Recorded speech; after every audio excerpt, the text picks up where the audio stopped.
আল্লাহ কোথায়? আজ আকাশের আবাবিল পাখিরা কোথায়?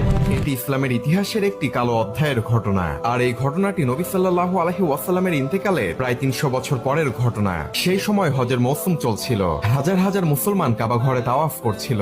তখন হঠাৎ করেই শিয়াদের চরমপন্থী দল কাবা ঘরকে ঘেরাও করে ফেলে এবং অনেকগুলো মুসলমানদেরকে হত্যা করা শুরু করে। হত্যা করে একটি পানির কূপের মধ্যে মুসলমানদেরকে ফেলে দেয়। এক পর্যায়ে শিয়াদের চরমপন্থী দলের নেতা আবু তাহির আল জান্নাবি সে কাবা ঘরের হাজরে আসওয়াদ পাথর ভেঙে ফেলে এবং বলে, আজ তোমাদের রব কোথায়? আজ আকাশের পাখিরা কোথায়? এই কথা বলে সে হাজরে আসওয়াদ পাথরটি তার সাথে করে নিয়ে চলে যায়। দীর্ঘ 22 বছর কাবা ঘরের পাথরটি শিয়াদের নেতা আবু তাহির আল জান্নাবি এর নিকটেই ছিল। পরবর্তীতে বিভিন্ন দেশের মুসলমানদের চাপের মুখে পড়ে হাজরে আসওয়াদ পাথরটি কাবা ঘরে ফিরিয়ে দেয়। ঐতিহাসিক বর্ণনা অনুযায়ী নেতা আবু তাহির আল জান্নাবি জীবনের শেষের দিকে এমন অসুস্থতায় মারা যায় যার কোনো চিকিৎসা